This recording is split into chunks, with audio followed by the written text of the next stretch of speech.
Why is New World so hyped right now? First of all, there's an open beta coming for the game starting September 9th to September 12th. You're gonna be able to request access on Steam starting September 8th. Thank God, because after the closed beta, I've been wondering what to play and what to do in my life.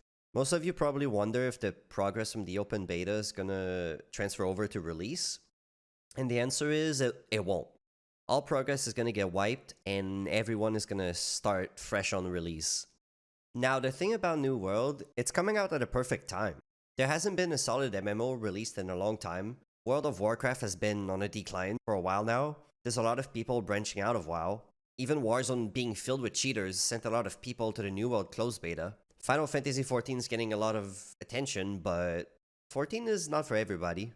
In general, there just hasn't been that many great games to play lately. Unlike WoW and Final Fantasy XIV, New World is not tab target. It's action combat, and it feels a lot more engaging.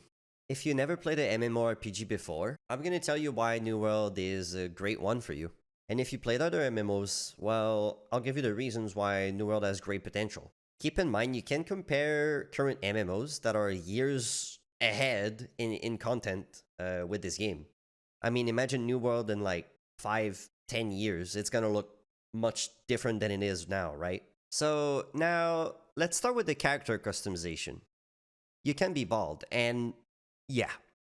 Now the leveling process. New World does a really good job at guiding you while you level. Sometimes you play your first MMO and it's not really clear where you should be headed, but the UI is pretty clear and the game shows you new things at a pretty good pace. You don't really feel overwhelmed or frustrated at any point, unless people are skinning the animals you killed. But that's getting fixed. Hopefully. Right? The duration it took to get from 1 to 60 felt okay. You didn't level up too fast. If anything, it took a while to get there. For me, leveling my character is one of my favorite things about the MMO, and I feel like New World did a great job with that. You can do main quests, do side quests, faction quests, which give you faction currency to buy faction gear, and also help your faction take over or maintain control of a territory. But I'm gonna explain that in a little bit. You can level up through town board missions, through dungeons, through killing elites late game. You have a bunch of options to get to 60. You're gonna be killing a bunch of stuff and looting a bunch of chests like other MMOs. There's some quests that are gonna feel repetitive. There's no getting around that. What we're looking at is footage from my stream, by the way. Look up DrasseL on Twitch. I'm also going to put a link in the description. I'm going to be playing this game all the time. Most of my content is going to be there. On my Twitch channel, I'm going to be so deep in the game. And honestly, in closed beta, I had the time of my life. I look forward to grinding the open beta just as much. And, you know, get a nice little warm-up session for release. But in New World, I found it pretty fun to interact with people, either in town or through voice chat, or talking shit to someone in open world PvP. Enjoy it while we have it on launch, because like any other game with voice chat, it's gonna get bad really quick. I love seeing someone from another faction getting chased by a pack of wolves as I'm just chilling, mining my iron, and watching them die. I even told someone to give me 200 gold if I revived them, and they actually gave it to me, so that's a way you can make money in that game. Now, most of you are probably wondering about the classes in New World. And New World doesn't have classes. That's right. Everyone spawns naked on the beach and nobody's nothing special. It's all based around the weapons. There's 11 weapons right now, and we know there's more coming. They actually teased the new gauntlet in the Gamescom interview with one of the devs. So the current weapons in the game, we've got the one-handed weapons. You can pick between the sword and shield. So that's basically the weapon for tanks. You got the rapier and the hatchet. For the two-handed weapons, you got the spear, the great axe, and the warhammer. For the ranged weapons, you have the bow and the musket. For the magic weapons, you have the fire staff, life staff, which currently is the only healing weapon, and the ice gauntlet. You have 2 weapon slots in your inventory. The weapons drop randomly as you play the game. You can use the hatchet and the bow, for example, and have the spear and the fire staff in your bag, literally any weapon, if you want to switch it up. You level up the weapons by using them. You unlock points to put in the skill trees for each weapon. You can only choose 3 skills to use from the tree, and you can reset the points, your skill points for free up until your player level is 20. You also have attribute points you can put in your character. So there's you can put your points in strength, dexterity, intelligence, focus, and constitution. And next to each attribute, you can see which weapon benefits from which attribute. For example, the sword benefits mainly from strength, and it can also benefit from dexterity. Now that we've covered the classes, let's jump into the PvP stuff. Because this game has a bunch of PvP. You choose the faction you want to join around level 9. So you've got the green faction, the Marauders. They're like the soldier guys for the mainly men and women. You got the yellow faction, the Covenants, cowboy hat guys, the lovers of nature with like a church background. And then you've got the purple ones, the Syndicate. They're like the Harry Potter wizards looking people. You can change your faction every 120 days. That's 4 months, by the way. You're welcome.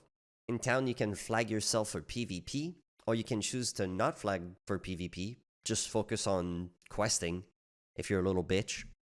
The way factions work, I'm gonna try to keep this as simple as possible, is that you're gonna have multiple guilds called companies in each faction. A company from a faction can control a territory, a zone. When your faction controls a territory, it gives you a lot of bonuses like fast travel cost reduction, the crafting and trading post fees are lowered, all bonuses like that affect people from your faction only. The people from other factions don't benefit from all that when they're on your territory. Now, if you see a bunch of people from another faction walking up in your town, that means they're here to take over your shit. They need to complete faction missions on your territory so that their influence goes up to 100%, and then they can declare a war on you, basically. And that's usually when someone types in your faction chat, "We need help in Everfall right now. There's 100 of syndicates, faction questing, they're trying to take over." So then you have hundreds of people of your faction coming to that territory to stop them from completing their quests. It's honestly super fun. Now, when a war is declared on your territory, it means there's gonna be a 50-50 between the attacking company and the defending company, 50 players. You can set a time for the war, people sign up, the governor of the company decides who's fighting and makes the groups. If the defending team wins, they keep the territory. If the attacking team wins, I'll let you guess what happens. That's right. The defenders are mad as fuck, and they're probably already planning to take one of your zones. Controlling territories for factions are really important because of all the bonuses there are, and like one important one is there's no mounts in this game, so you're gonna fast travel a bunch, and if you have the territory that gives you fast travel cost reduction, well, it's very huge for the people on your faction. The endgame content is a little bit of a worry for people, and to be fair, the game is kind of basic right now, but it's a really good foundation to start the game. The mistake people are gonna do is compare New World with other MMOs in their current state that have been out for years and have had years of new content added. And I mean, that's pretty unfair to New World because it's just coming out, right? So like, as I said earlier, New World's gonna look a lot more different down the road. And also, New World looked and played very different a year ago.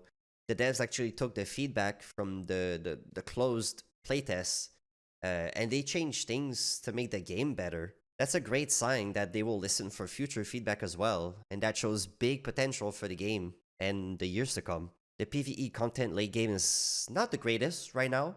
You don't have to deal with insane boss mechanics, but with how much they changed the game in little time for the beta and release, I'm confident that the content they're gonna add is gonna be super good.